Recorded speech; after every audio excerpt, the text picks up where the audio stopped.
My name is James Carter, and I've been married to Sarah for 16 years. We live in a gritty industrial town in Pennsylvania, where the air smells of oil and steel, and the factory whistles mark the hours. We have 7 kids, 4 boys, 3 girls, ranging from 15 down to 3, a loud pack that keeps our small brick house alive with chaos. Sarah's always been the one holding it steady, counting orders, keeping the kids fed, making sure they don't break everything. I work the sewing line at the textile factory, stitching uniforms 10 hours a day until my fingers ache and my back creaks. It's for them. For her. That's why I told myself day in, day out, until I couldn't anymore. 3 months ago, something went off. The machine started breaking down more. Needles snapping, belts jamming, threads tangling into knots that slowed us to a crawl. Orders went missing too, big batches vanishing from the books before they hit the floor. Sarah said it was just bad luck, shrugged it off like it was nothing. She's the one who tallies the shipments, keeps the numbers straight, so I trusted her. But the breakdowns kept coming, and the paychecks shrank. I'd come home with less, and she'd say the company was cutting corners. I didn't question it at first. She's good with figures, always has been, the kind who'd spot a dime missing from a dollar. But then I saw it, a new scarf, bright red, knotted around her neck one morning. We couldn't afford that. Not now. The kids picked up on it before I did. Daniel, my oldest, 15 and too sharp for his own good, caught me one night in the garage. "Why's the factory always messed up?" he asked, his voice flat but edged. I told the machines break, it happens. He didn't argue, just stared at me with those dark eyes, like he was waiting for me to say more. It stuck with me, a splinter I couldn't pull out. I started paying attention. Sarah was leaving more often, saying she had to run to Diane's, our neighbor a mile down the road, for thread or paperwork. She'd be gone longer than it took, 2 hours, 3 sometimes. She'd come back, hands empty, muttering about Diane's chatter. I'd nod, too tired to push, and collapse in a bed. It was fine, until it wasn't. Then came a Thursday, I got sent home early. A power surge fried half the line, and the foreman cut us loose at noon. I walked in, expecting Sarah at the kitchen table with her ledger, or maybe chasing Lily, our 3-year-old, around the living room. The house was quiet. Lily was napping in her crib upstairs, but Sarah was gone. No note, no sign. I checked the backyard, the shed where I keep my tools, even the driveway. Nothing. I called her cell. It rang 6 times before she picked up. Her voice rushed. "James? What's wrong?" Like I was the one out of place. I said I was home early, asked where she was. At Diane's, she said, got held up.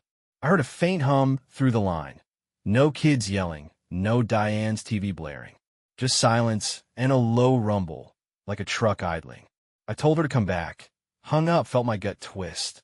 She pulled in an hour later, her coat wrinkled, boots scuffed with dust. She gave me that smile I used to lean on, said Diane's porch was a mess from the wind. I nodded, watched her bustle around, starting dinner like nothing was off. But I felt it, a weight I couldn't name. That night, I lay awake, her steady breathing taunting me. She slept like the world was still hers. I didn't. The next day, I tested her. She said she was heading to Diane's after lunch, some mix-up with an order sheet. I told her I'd be at the factory till 6, same as always. She kissed my cheek, grabbed her bag, left. I waited 15 minutes, then followed in my truck. She didn't turn toward Diane Street. She headed east, down a gravel road past the rail yard. My hands gripped the wheel tighter. I stayed back, out of sight, as she parked near a rundown trailer near the tracks. A man stepped out, tall, maybe 35, with a foreman's build and a cocky grin. Ethan, the shift supervisor from the factory. I'd seen him barking orders, never gave him a second thought. Until now. I pulled off behind a stack of crates, watched her step out, hug him long and hard, then disappear inside. My chest caved. I sat there an hour, staring, until she came out, her hair looser, that smile back on her face. She drove off. I didn't move, didn't breathe right. That night, she talked about Diane's paperwork over meatloaf, the kids bickering around us. I ate, nodded, kept my face blank. Inside, I was splintering. She'd lied. She'd gone to him, and I wasn't letting it slide. The days after dragged like a dull saw. I went to the factory, stitched seams, came home, acted normal. But I wasn't. Every look from her cut deeper. Her smile, her hands brushing mine, her lies. I didn't call her out. Needed more than what I'd seen. Eyes don't lie, but I wanted something solid before I tore it apart. She kept up her routine, packing lunches, sending the kids off, slipping out to Diane's. I'd sip my coffee, nod, track her every move. Hours gone, dust on her boots, a faint smell of grease on her coat. I filed it away, piece by piece. Daniel asked again one night, leaning against the counter as I scrubbed pots. Machines still breaking? His tone was even, but his eyes weren't. I said yeah, told him not to worry. He didn't buy it. I saw it in the way he lingered, but he walked off, left me with the dishes and a heavier load. Did he know something? Kids catch what adults miss. I couldn't ask. Not yet. I called Diane a few days later, made up a story about a shipment Sarah mentioned. She laughed, said she hadn't seen Sarah much lately. Busy with you all, I suppose, she added. I forced a chuckle, thanked her, hung up. Busy with us, right? My stomach churned harder. Sarah wasn't at Diane's half the time she claimed. Diane's voice hammered it in, a nail in the coffin I was building. I started checking her phone, unlocked, always had been. Text to me, the school, her sister in Erie. Then I found it. An unsaved number, short messages. See you later. Missed you today.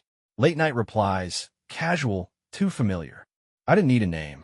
It was him, Ethan. I memorized it, set the phone down, didn't sleep.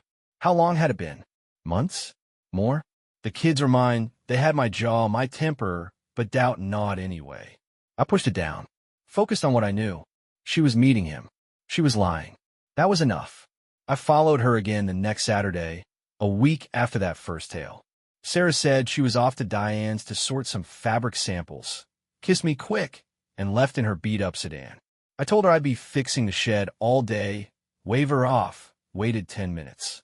The kids were inside, Daniel corralling the younger ones with a cartoon blaring. I grabbed my keys, slid into the truck, and trailed her. She didn't go to Diane's. Same gravel road, same trailer by the rail yard. Ethan was there, leaning on the porch rail, smirking as she pulled up. I parked farther back this time, behind a rusted shipping container, and watched through binoculars I dug out of the garage. She stepped out, handed him a folder, thick like the order logs she kept, then went inside. My jaw tightened. That wasn't fabric samples. They stayed in there an hour and a half. I sat still, eyes locked on the trailer, the hum of the factory in the distance mixing with the blood pounding in my ears.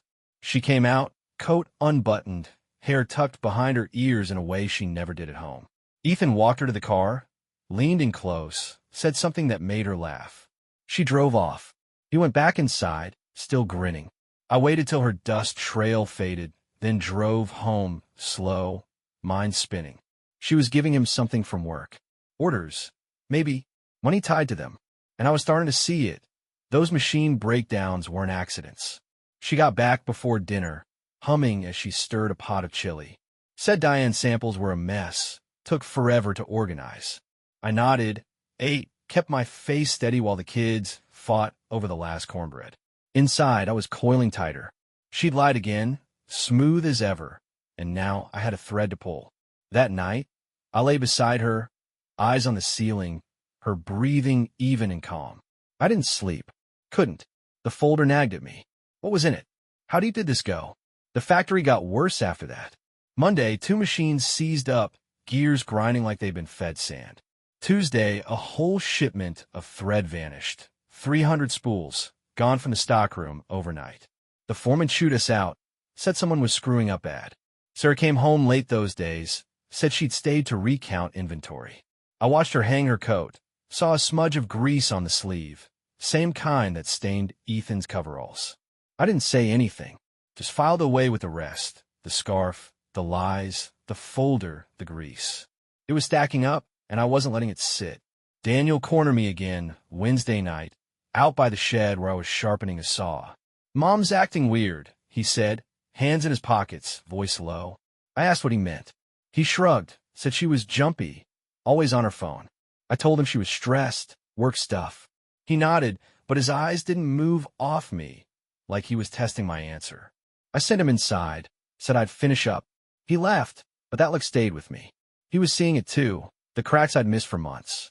I couldn't tell him. Not yet. I started digging deeper. Check her phone again Thursday night while she showered. Same unsaved number. More texts.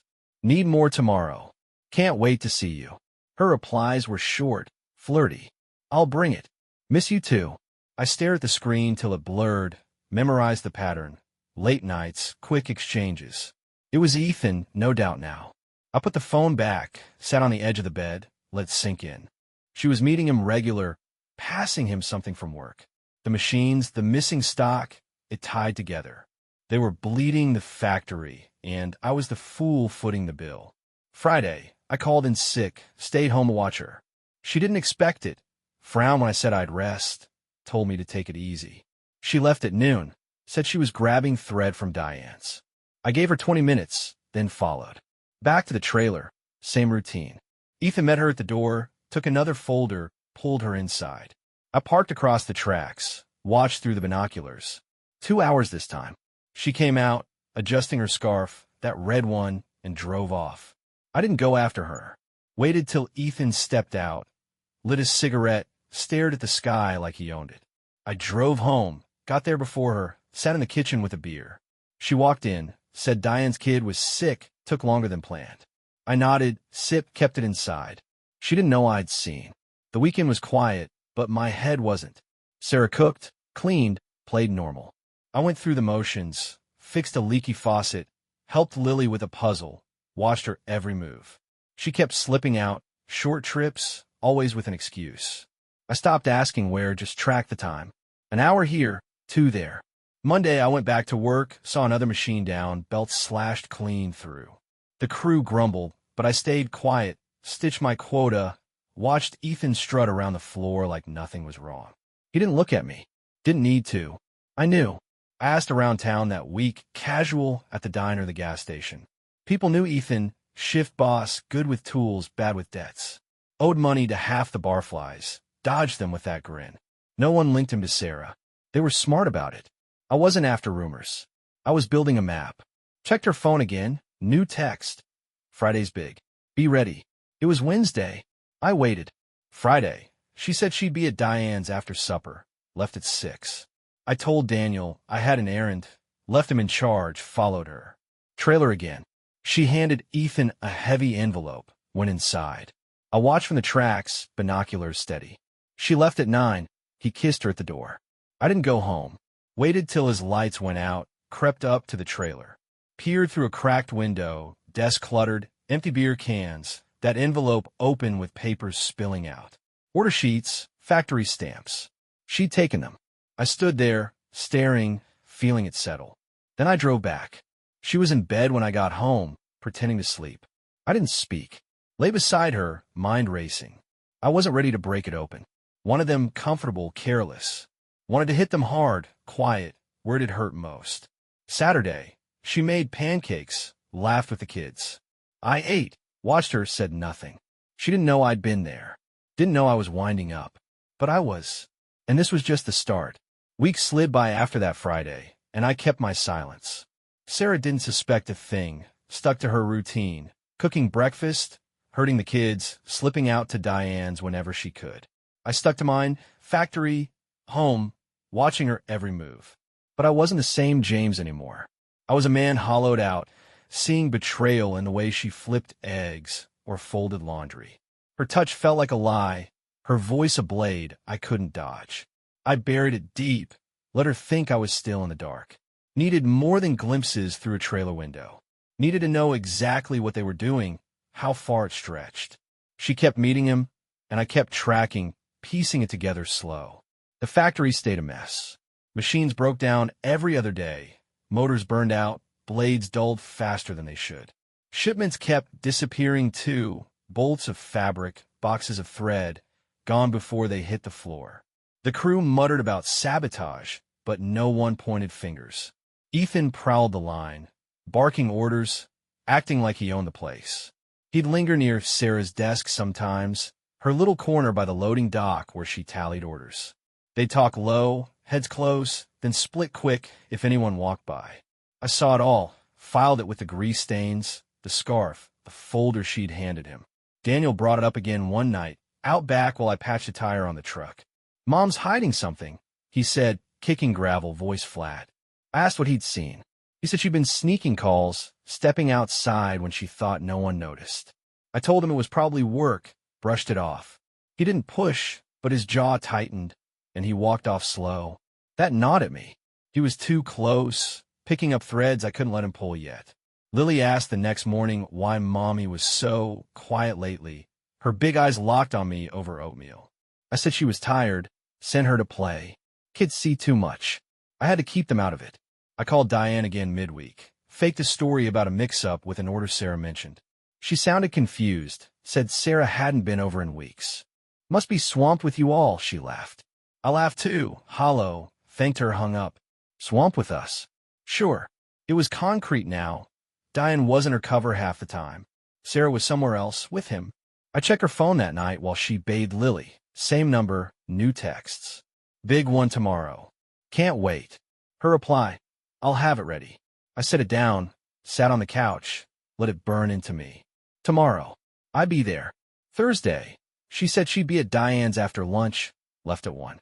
I told her I'd be late at the factory, kissed her cheek, let her go. Waited 20 minutes, followed. Trailer again. She pulled up, handed Ethan a stack of papers, thicker this time, stapled tight. They went inside. I parked behind the rail yard fence, watched through the binoculars. 2 hours and change. She came out, scarf loose, Ethan trailing her to the car. He leaned in, kissed her quick, and she drove off. I stayed put, watched him flip through the papers on his porch, nodding to himself. I drove home, beat her there, started dinner. She walked in, said Diane's printer jammed, took forever. I nodded, stirred the soup, kept it locked inside. Friday at work, 3 machines went down. Whole line stalled, fabric shredded in the rollers. Ethan cursed loud, blamed the night shift. I stitched what I could, watched him storm off to Sarah's desk. They whispered, her handing him a clipboard, him slipping it under his jacket. No one else saw. I did. That night, I checked her phone again, text from him, sold it. More next week. Her good. See you soon. Sold it. The pieces clicked, missing stock, broken machines, cash changing hands. They were rigging it, pocketing the difference, and I was the one losing hours over it. I started testing the edges. Left my work gloves on the counter one morning, smudged with the same grease I'd seen on her coat. She saw them, paused, asked if I'd been in the machine room. I said no, just maintenance, went to work. She didn't bring it up again, but I caught her staring out the window later, hands fidgeting. Good.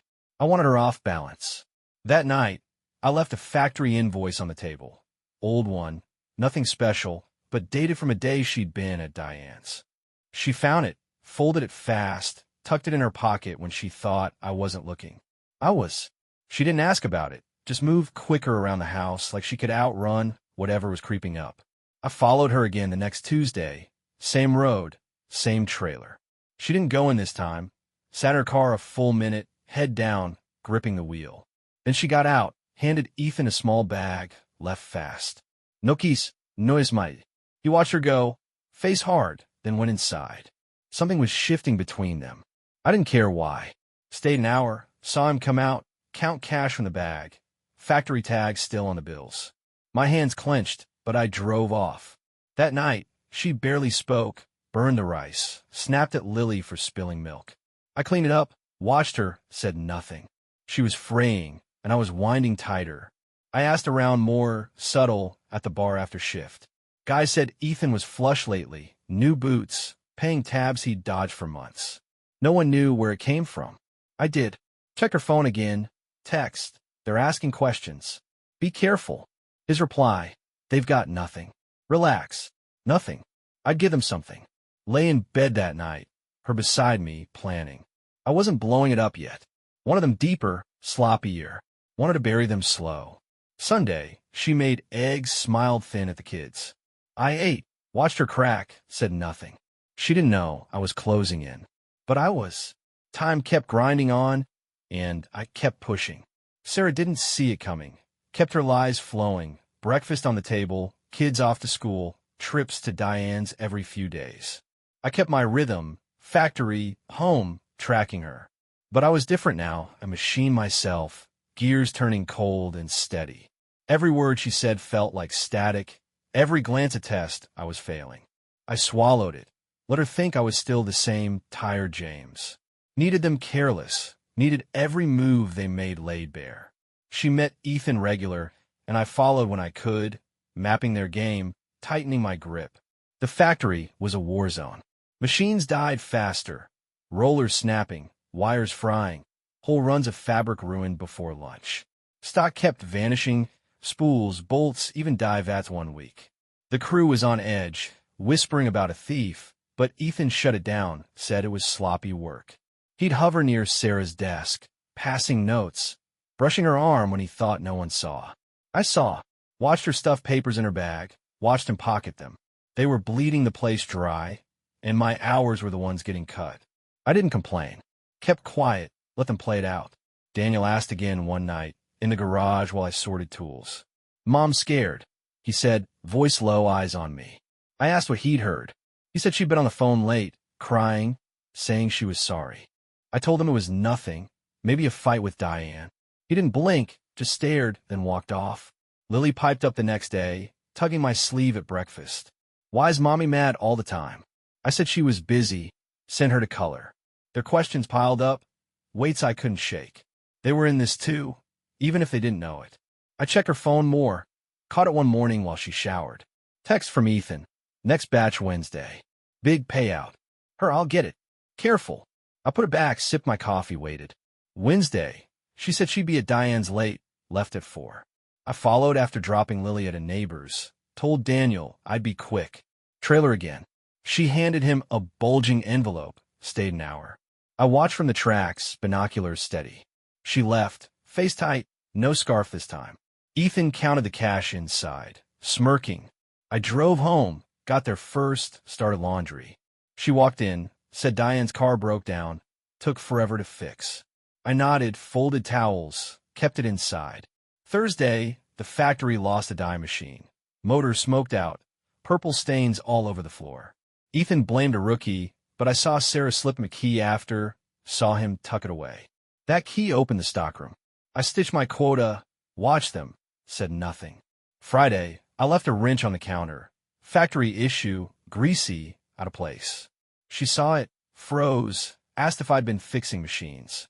I said no, just found it, went to bed. She didn't sleep that night. I heard her pacing downstairs, muttering. Good. I wanted her rattled. I followed her again Monday, different route. She took the long way, checking her mirrors. Trailer still. She didn't stay long. 15 minutes, handed Ethan a small box, left fast. He opened it, pulled out a roll of bills, nodded. I stayed back, watched him lock up, drive off in his truck. That night, she burned dinner again. Chicken black, kids complaining. She yelled at them, stormed off. I cleaned up, watched her unravel, stayed silent. Something was cracking between her and Ethan, and I was ready to widen it. I talked to the crew more casual over lunch breaks. Guys said Ethan was spending big, new tires, rounds at the bar. Said he bragged about a side gig, never explained. I nodded, ate my sandwich, kept it to myself. Check her phone Tuesday, text, they're watching closer. Lay low. His, we're fine. Next week's bigger. Lay low. Too late for that. I left a factory logbook on the table that night. Fake, one-eyed, scribbled, dated from a day she'd been gone. She found it, stared, shoved it in a drawer. Didn't ask, didn't look at me. She was slipping, and I was pushing. Wednesday, I took a half day, stayed home. She didn't expect it. Frowned when I said I'd rest, told me to sleep. Left at 2, said she'd grab groceries. I followed. Trailer again. She handed Ethan a thin folder, stayed 20 minutes, left pale. I watched him skim it, toss it on his desk, light a cigarette. Drove home, beat her there, sat in the living room. She walked in with one bag, bread, milk, said the store was out of everything else. I nodded, flipped the TV on, let her stew. That night, she barely ate, hands shaking over her plate. I washed dishes, planned, said nothing. Thursday at work, another machine went down, needle arm, snapped clean off. Ethan cursed, Sarah hovered near, passing him a note. I stitched, watched, saw him slip it in his pocket. The crew was loud now. Someone said we'd lose jobs if this kept up. I didn't argue. Knew who was behind it. Check her phone Friday. Text. Too hot. We stop after this. His. One more. Then we're out. Out. Not if I got there first. Lay beside her that night. Her breathing, uneven planning. I wasn't ending it yet. One of them trapped, desperate. Wanted to break them slow. Sunday, she made coffee, hands unsteady, avoided my eyes. I drank, watched her crumble, said nothing. She didn't know how close I was. But I was. The week stretched thin, and I pressed harder. Sarah kept up her act.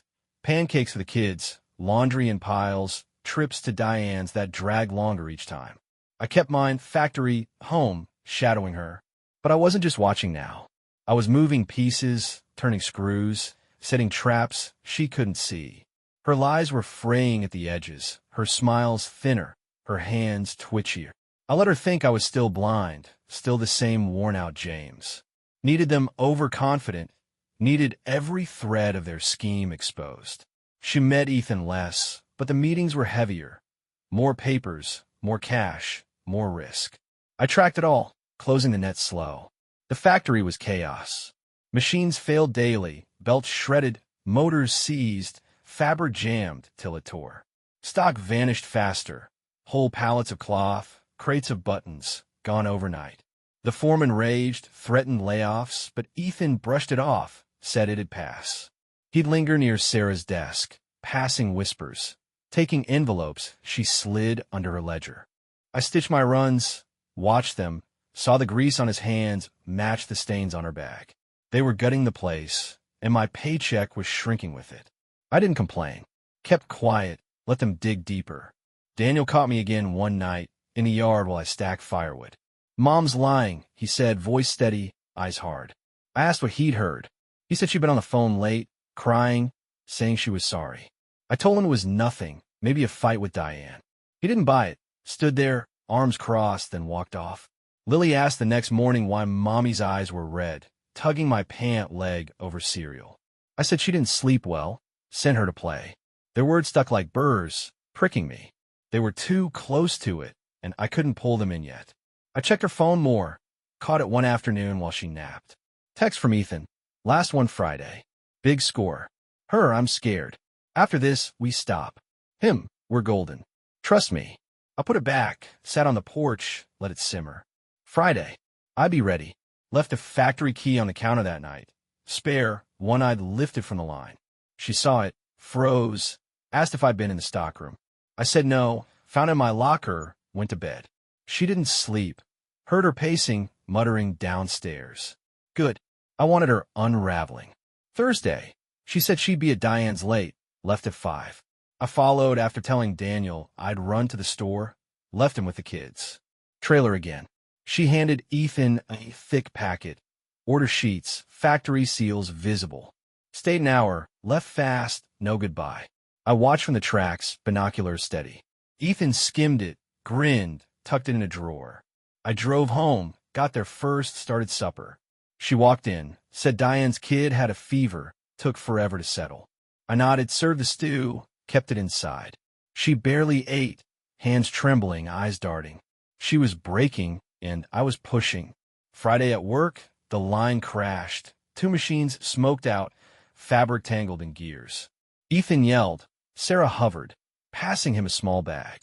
I stitched, watched, saw him shove it in his coat. The crew was furious. Someone said we'd all be soon. I didn't argue.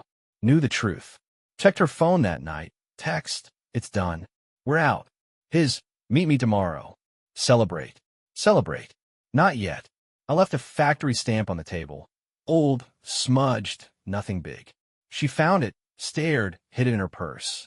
Didn't ask. Didn't look at me. She was drowning, and I was holding the rope. I talked to the crew more, louder, over breaks. Said I'd heard Ethan was flashing cash, maybe skimming. Guys nodded. Said he'd paid off debts, bought a new jacket. No proof, they said, but they wondered. I planted it, let it grow. Followed her Saturday. She said she'd grab groceries. Left at noon. Trailer again. She handed Ethan a thin envelope. Stayed 20 minutes, left pale. I watched him count bills, smirk, lock up. Drove home, beat her there, sat in the garage. She walked in with bread and eggs, said the store was packed. I nodded, sharpened a knife, let her sweat. Sunday, I took a day off, stayed home. She didn't like it, kept glancing at me, fumbling pans. Left at 2, said she'd visit Diane. I followed. Trailer again. She didn't go in, sat in her car, head in her hands, then drove off. Ethan stepped out, watched her go, face dark. I stayed, saw him burn papers in a barrel, factory logos curling in the smoke. Drove home, got there first, sat with Lily. Sarah walked in, said Diane was sick, no details. I nodded, colored with Lily, kept it locked. She was cracking wide now, and I was ready. Monday at work, another machine died. Rollers bent, fabric shredded. Ethan cursed. Sarah passed him a note, quick and shaky. I stitched, watched, saw him pocket it. The crew was loud. Someone said the company was calling in auditors. Ethan laughed it off, but his eyes flicked to Sarah. She looked away. Check her phone that night. Text, they're on to us. Stop now. His one more. Then we run. Run. Not if I stop them first. Lay beside her, her breathing ragged, planning. I wasn't done. One of them cornered, broken. Tuesday, she made toast, burned half, avoided me. I ate. Watch her fall apart, said nothing. She didn't know I was there. But I was. It all tightened up fast after that. Sarah was a wreck, dropping plates, forgetting lunches, jumping at every creak in the house. She kept lying, trips to Diane's, excuses about groceries, but her voice shook, her eyes darted. I kept moving, factory, home, closing in. I wasn't just tracking now. I was dismantling, step by step, quiet and cold. She didn't see it. Ethan didn't either. They thought they were ahead, thought they'd cash out and vanish. I let them believe it, let them sink deeper. Needed them trapped, needed it airtight. The factory was their stage, and I was rewriting the ending. The breakdowns peaked that week. Wednesday for machines went down, gears stripped, oil leaking across the floor. Thursday, a whole shipment vanished. 500 yards of denim, gone from the dock. The foreman screamed about audits, said heads would roll. Ethan strutted around, deflecting, but I saw sweat on his neck. Sarah stayed at her desk, head down, scribbling fast. They passed notes, quick hands, thinking no one noticed. I did. Watched her slide him a key, watched him tuck it away. Stockroom again. My hours were slashed, barely 6 a day now, and I knew where the money was going. I stitched what I could, kept silent, let them bury themselves. Daniel asked one last time Friday night, in the kitchen while I fixed a chair.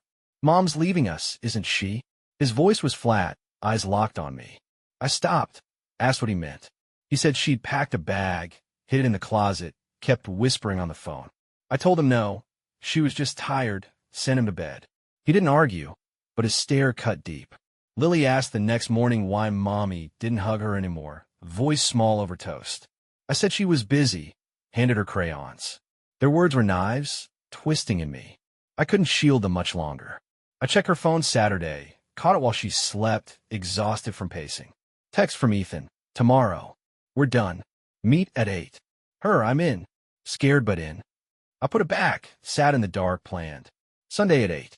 I'd be there. Left a factory badge on the counter that night.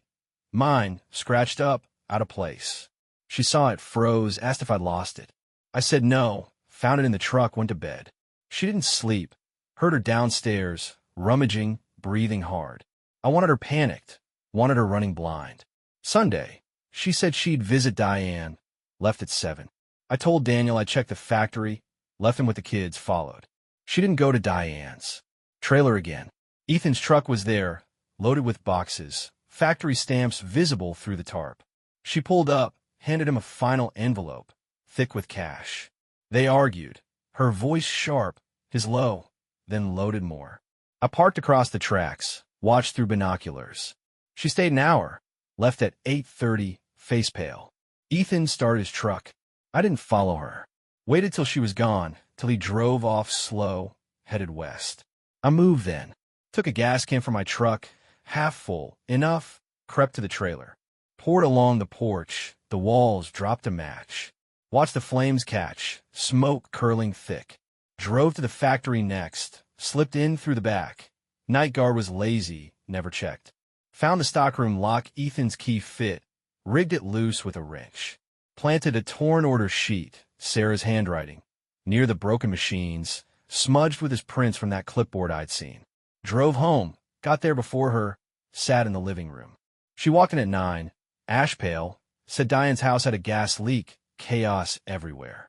I nodded, flipped the TV on, asked if Diane was okay. She stammered, said yes, collapsed on the couch. Sirens wailed in the distance, trailer fire I knew. Monday at work, the auditors swarmed. Found a sheet, the lock, traced it to Ethan. Cops hauled him in. Arson, theft, sabotage. His truck was packed with stolen stock when they caught him, miles out of town. Sarah's name came up. Her logs didn't match. Her desk held scraps of his notes. They fired her, questioned her, let her go with a warning. No proof she'd lit the match. I made sure of that. She came home Tuesday, broken, said she'd lost everything, cried in her hands.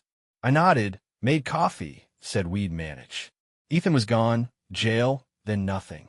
The factory limped on, audits cleaned it up, my hours stabilized. Sarah stayed home, cooked, cleaned, barely spoke. The kids asked why she was sad. I said she was tired. Daniel watched me once, said nothing, walked off. Lily hugged her again, got a weak smile back. I burned my gloves that night, the ones I'd worn, watched them melt in the backyard pit. Lay beside her, felt the quiet wind. She'd lost him, her job, her nerve. He'd lost more.